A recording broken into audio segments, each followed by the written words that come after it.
What is up, everyone, and welcome to this League of Legends commentary. Not a live commentary this time. I'll actually be taking a look at that game that I've already played. The only reason why is because I've actually recorded this game, and I was actually doing a live commentary while I did the game. But what happened is my microphone was bugging, and it was really loud once I got the game down, so I had to re-record. So I'm just gonna do a commentary over this. So here actually we do a pretty aggressive early game. We see Renekton there, so we go for him. Nothing really happening. We're gonna go steal their red buff. So that's just something that we wanted to do early game. Now let's take a look at who I'm playing against. I am going to be playing against a Talon. So this is probably the worst matchup you could get on Kassadin. But you'll see I can actually make it work. And how do I do that? Mostly what I was explaining, what I was doing in the video, and what you guys should do when you play Kassadin. Just play very safe earlier on in the game, because he's a very weak champion in the early stages of the game, but he gets really strong and snowballish later on. So every time I'll be there's a gank or anything like that, I play very safe, and I try to go very risk free, and always make sure to not take any unnecessary risks. So that's what you want to do when you play Kassadin, especially against a lane like Talon. Here, notice we actually see the Sejuani taking our red buff because we have a ward right here. So I decided to go for her. She does get the red buff here. I throw down my ignite on her and my Q. She's going to jump over the wall. So I'm going to flash over, and Lee Sin is going to flash as well. And we're going to pick up the first blood. So I'm going to pick up first blood and double buffs. And then I just proceed to go back to mid lane. That's giving me a huge advantage in the early game, and that's going to give me really what I need to kind of lane against this Talon. So nothing really interesting happens. He's trying to poke me around, get me under my turret. So again, look how passive I'm playing, always under my turret. I'm not farming a lot, and that's why if you look here at the farm right there, I have 9 farm while he has 19. And I'm okay with that, since I'm really just, again, playing passive, trying not to get too much damage, and then just wait for my Lee Sin to gank whenever to actually play more aggressively. So notice here, again, just playing extremely passive, staying in the back, not even farming that much, using my Q to farm. Now Lee Sin comes in. I'm not too sure how that this fight goes. He goes in, doesn't land anything. He's level 3 actually, so this doesn't get me anywhere. Missing all the CS again, so playing passive. Now I know that Lee Sin's gonna come back right here, and he's probably gonna give me a successful gank here, I think. No, actually he's gonna back. So look at that. I'm just playing in the back, playing very safe, and that's what you should do when you play Kassadin. So while we have the time, I'll just let it play through. I just wanted to mention, you guys, that I'm working right now super hard on doing a Nidalee guide, an in-depth guide, just like I did on Fizz. So that's in the work right now, and it's taking me a lot of time, but I got all the script down, so now I just need to get all the footage and record it. I do have a lot of footage not recorded yet, but it'll come. So maybe in 2 weeks that'll be out, because it's about 15 to 20 hours of work. And I'm back to university right now. Actually, well, not back, because it's the first time I go to university, but so I'm at university right now. School started, and that's it. So here I'm playing very safe. He's trying to poke me, which is normal because he's Talon, and he does have the advantage over me since his champion directly counters mine. So we're just playing passive here. I'll just skip through that and see when the action comes in right here. Now he goes all in on me. So what I do, I actually run away. So I really just use my over the wall. I'm not trying to fight him right here. I even let the kill to Lee Sin. Why? Because I don't need the kill. Like, just getting the assist right here is enough for me, and making him die and having to be, that's a lot for me. That means I can farm freely while he's gone right there and get quite a bit of farm. And look at that, I'm just gonna catch up in farm probably just a bit. So he has at 55, I am at 39 right now, which is, again, very far from him, but I am catching up. 42, 43. So going back and closing that gap. So if I can just keep up and farm, that's just fine with me, honestly, because Kassadin is really hard champ to farm with, and if I can just farm behind my turret, I am very fine with that. Even if I have like 20 CS behind him, I flash here because he actually tried to get the kill. I didn't die, So it was a really quick reaction. So I'm going to recall. Now let's take a look at the build that I'm going for. Now here I'm actually going for, I started with Crystalline Flask, while I actually should have started with Adorn's shield, probably against someone like Talon. Crystalline Flask, not a bad idea, but I mostly get Crystalline Flask when I play against a very easy lane. If you have a very hard lane like Talon, or anyone that really is going to poke you with their basic attacks, then you should get Adorn's shield. Also, what I'm getting next, of course, Tear the Goddess, because Tear the Goddess is amazing. Here I'm going in, doing some good damage. We got the hook right there, so going in, and I'm not going to pick up the kill here. Actually, Caitlyn's going to get the kill.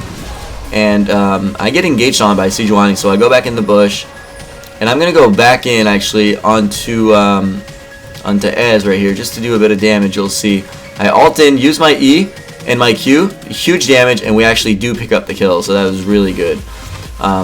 So already at 11 minutes, I'm doing that much damage with my Q, my EQ combo, and that's really, really good with Kassadin. So it's gonna keep up. Now, what am I building? I'm actually building a Tear the Goddess very early and stacking it here. We're going for a kill on Talon. He actually does pick up the kill on Lee Sin, but we make it worth it, and I do pick up the kill. So at this point right now, I am at 203. So I have 3 assists, 2 kills. One that I got on Sejuani earlier, and then one that I picked up on, I can't remember who, but I think it was Talon. Was it Talon? I don't know. So, yeah, here we go.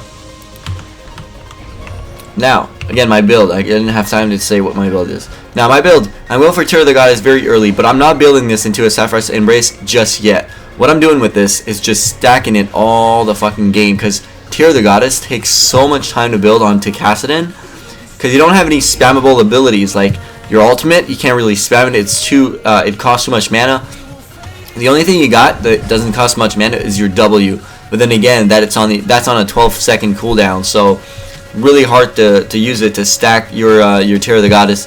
And that's why you want to just get your tier earlier and just finish it really late into the game. Probably as your 4th item, you want to go get your Sapphire's Embrace. So then I'm actually building Rod of Ages as my first full item. So what I do is I get my Catalyst that I actually already got, and then I'm going to build that into a blasting one. So look at that here, playing very passive. I don't know where he's going, so I just go back. I let Lee Sin pick up the kill again. I don't care. I don't need the kills. I just need the assist, and having him be again and making me have free farm is really, really good. So I would say before 15 to 20 minutes, you really want to play super passive on Kassadin and not try super like engages, because your damage is way too low before that to do anything really good. So right now again I'm at 204, so I got 4 assists right here, and that's really good, because if we look gold wise, I am far ahead of most of them. I am far ahead of mid lane. I have 1300 gold over mid lane just because I picked up assist and 2 kills here and there. Since my lane was so hard, what I should have done, and I didn't do that much, was to roam around the map a lot more than I did. Now I did roam bot. I didn't go top at all because top was just dominating. But you know, I did go bot, you know, like 2 times. But I should have done it maybe more often. So here I'm farming, free farming, and at this level I think I can take on Talon. So I decide that I'm starting to fight because it's 15 minutes. I have my Rod of Ages, and so again, like I said, I probably can start fighting him and win trades. Just gonna fast forward through this. Now here we're gonna go for a Sejuani kill. She does go over the wall. I try to go for a very aggressive play here, because again, on a 15-minute mark, I started doing some stuff that is really aggressive on Kassadin. My Lee Sin gets up in the tower. I bait him to die. He actually does end up dying. I think he's really pissed at me after that. And then I just go again, put a ward right there, get some vision. Talon's coming on me. I do end up getting away. I'm just gonna go back mid lane and probably fight him here. Actually, yeah, I'm fighting him. So we have our Tresh right there, who was tower diving for some reason. And I do go in for the kill. I don't get it, but I do use my ult over the wall. Now, a good thing to know on Kassadin to learn, as you can see here, is really how far does your ult range go. Now here I'm just going to try to go kill this guy. He's using his barrier to mitigate all the damage. Not going to get anything off of that, so I'm just going to recall. So yeah, really learning the range of your ultimate can be extremely important for many reasons. One of them is that not only will it allow you to know exactly when you can engage and how, but it'll also allow you to escape some of the most hard situations, like the hardest situations ever. You never expect to get out of it, and then if you know where your ultimate can actually cross walls, and then you just escape, and it's just amazing. Because some walls, for example, let me just show you some. Like this wall right here, you can jump over it. Like it's really big. It's bigger than a flash range, but you can still jump that one. For example, this right here, you can jump across. There are many things that you need to learn to really master Kassadin. He's a pretty easy champion though, so just getting a really good build out is kind of just okay with him. Just get a good build and just play him very passive earlier in the game, and then at the later stages of the game can start dominating. And once you get really better with him and know when to engage, when not to engage, how to use his ultimate properly, and all this kind of stuff, you'll get really good with him. Now I use my ult in the bush without knowing that they were there, but we're actually going to engage on them and probably pick off a kill onto Tresh here. And I missed my E right there, but no matter that, I actually still at least it actually picks up the kill. So I'm just sitting on a bunch of assists here. I have 6 assists, 2 kills.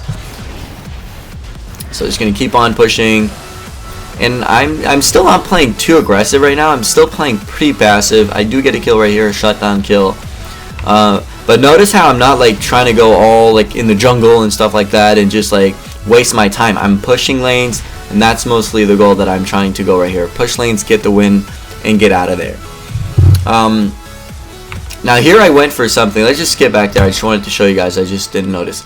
I just wanted to show you guys something. This is the wall jump that I was talking about. This is a huge wall jump, but you can use it to surprise your enemy. Right here I go for Ezreal.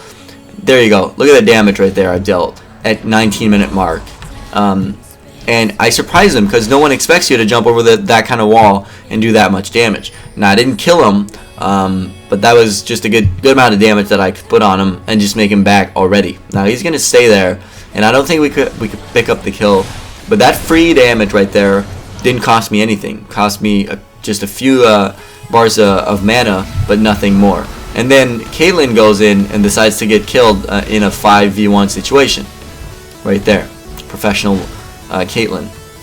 Just gonna go get the blue buff here for myself because I really need that. And you wanna get that on Kassadin for sure. So see, I got my Rod of Ages completed. I got my boost level 2, and I'm just gonna go back here and probably buy a needlessly. Yeah, I bought my needlessly large rod because I'm getting my Rabadon's dead cap next. So here's my buy order. You want to go and get Tear of the Goddess first. After your Tear of the Goddess, you want to go for Rod of Ages or Catalyst and your boots, and then Rod of Ages. And then once you got Rod of Ages, Tear of the Goddess, you want to go for Rabadon's dead cap directly. Of course, you get your Sorcerer Shoes. Meanwhile, when you can get them, if you actually have enough to buy your Needlessly before you need to buy your sword, do that. But I recommend really going for the Needlessly as soon as you can, and then Sword Shoes. In this game, I was not able to do that. I didn't have enough kills. But then, once you get your Rabadon stat cap, you're actually going to go for a Void Staff afterwards. So that's Rod of Ages, Rabadon stat cap, Void Staff, and then you want to finish off your Sephiroth's Embrace, so Archangel Staff. Because only at that point will you have enough stacks that it'll give you Sephiroth's Embrace. Before that, most Kassadins will not have their full stacks, even at like 20 minutes in the game, which is something huge. Because considering like Nidalee would get a full Sephiroth's Embrace stack at like 15 minutes, and you still won't have it at like 30 minutes on Kassadin because you just can't stack it. So here we're going for huge amounts of kills. I do end up going super aggressive here, and I don't even die right there. That was really close. So let's just look at the scoreboard so far. 309 for me, so I'm getting a lot of assists, not many kills, which is not that good on Kassadin. A good thing is that I didn't die, and the reason why is because Kassadin's escape is just amazing with his ultimate. So you should try as much as you can not to die in fights, and just know when you can and cannot engage. So I'm gonna go back here in mid lane. And for the skill order, of course, you get your Q first, E second, and then your W last. Here I'm actually fighting this Renekton, and he thinks he can kill me, but then look at that, boom, get away here. How much HP did I have here? I actually dodged that as well. I had like 80 HP. I actually dodged that skill shot. That was pretty good actually. So I'm gonna go back here, and go back mid lane. So the goal here was just to push mid lane, but you'll see our team almost throws the game because we really don't do much. We actually get one inhibitor, but then I go mid lane and I start playing extremely aggressive, maybe a bit too much, and I end up getting killed.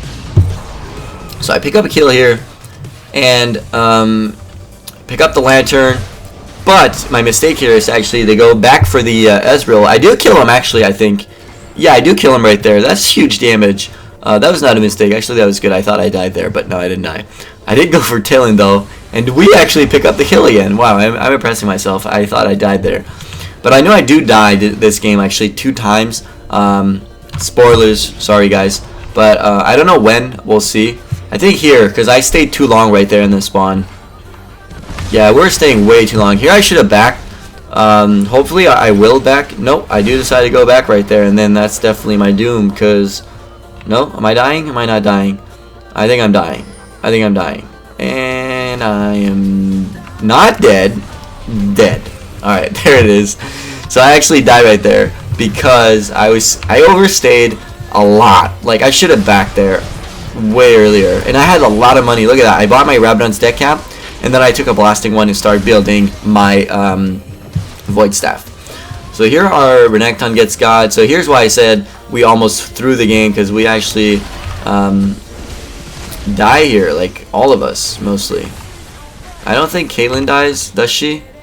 Does she die? Yeah, I think she does. Yeah, she does die right there. So that was a big throw from us. Like, we actually gave them a lot of gold. Of course, we're still hugely ahead because we have like 50k and they got 36. So we got like 14k ahead of them. And here I try to go for Sejuani, but she actually does back all the way back into her base. So I do not pick up anything here. And that's really bad because look at that. I almost killed myself right there. I had to flash because I used my ultimate in their base to try to kill Sejuani, which was really risky. So yeah, that was really unnecessary risk.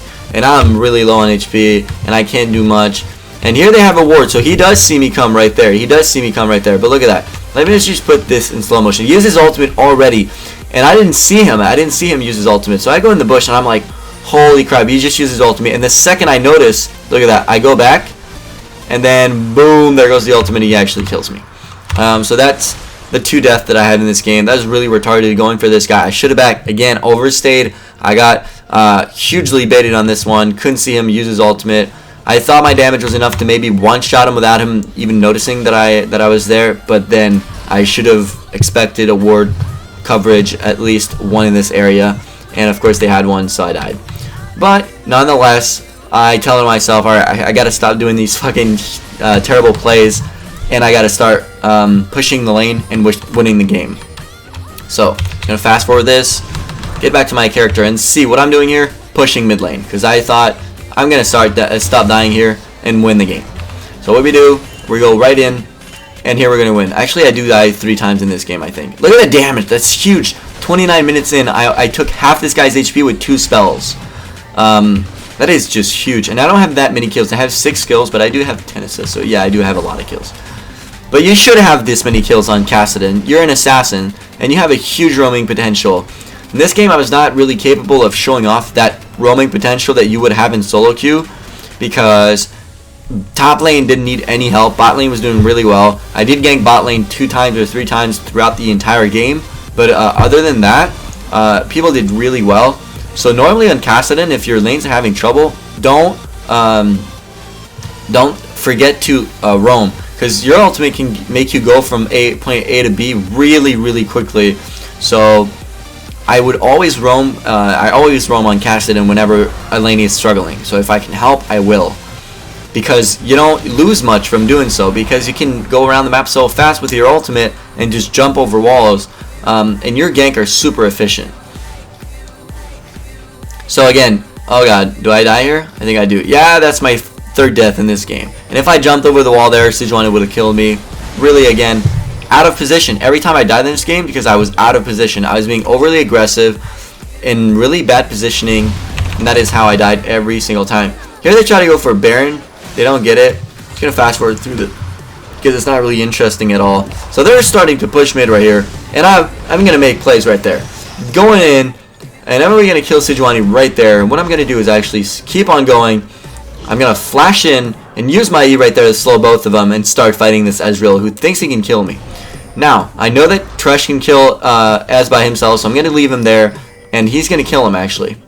Going back, and so we picked off 3 kills there, which was quite good.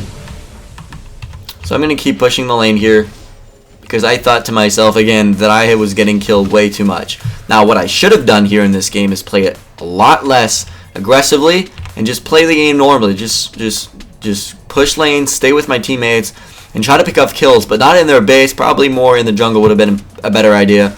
I just died. Every time I died wasn't because they outplayed me, because I outplayed myself, and I just went to the most ridiculous situations. So here the game is really pushed. And again, look at that. What am I doing here? I have no clue what I'm doing in their base right now. Playing extremely risky and unnecessarily. Like, what am I doing here? I go back in, get the kill, but it's still unnecessary risk. And here I'm going back in with like 2 bars of HP. What am I thinking? I'm probably gonna die here again. Actually, yeah, I think I die again. There you go. That's another death. Why? Because I played retardedly too aggressive. I shouldn't have went in their base. I shouldn't have stayed when I have 2 bars of HP. Yes, Kassadin is really good turnaround potential, but not like Fizz, for example, where in my video I said you could kill people even if you have like 1 bar of HP. Because Fizz has this escape mechanism with his E where he gets no damage. But your ultimate only makes you travel distance. People can still ignite you, people can still use spells on you and stuff like that. So really be careful when you play Kassadin and don't overstay, because every single time I died in this game, I overstayed. So that was it. That was my full game on Kassadin. I ended up 8-4-12. I could have had a way better score than this, but again, every time I died, I played overly aggressive. I could have avoided every single one of these deaths by just backing off, going back to base, and running back at the enemy team. So primarily what you want to do on Kassadin is to try to roam around, help people, build. You see it right there on the bottom left. That's my build, almost completed in this game. It was a 33-minute game, so that's a good build. Try to pick off enemies, and most importantly, play extremely passive before 15 minutes, because you are extremely weak. Only pick off kills you can get on either your mid lane if he's really, like, if it's a good counter that you have, for example Nidalee or stuff like that. But if you're playing against Talon or any other counter to you mid lane, play super passive. Against Zed, for example, super passive, and go pick off kills on the jungler if you can, and ask for ganks, because they will really help you snowball through the late game. And Kassadin is probably one of the best solo queue mid laners in the game, because he can really snowball. Again, from 20 minutes to 50, he's gonna really dominate any AD carry, support, and even mid laners if they're too weak. That's about it for my tips for this game. I'm just gonna throw in masteries for Fizz, not for Fizz, for Kassadin, and I'll show you guys my build page so that you can see it. And that's about it. Hopefully you guys enjoyed the video. See you guys next time.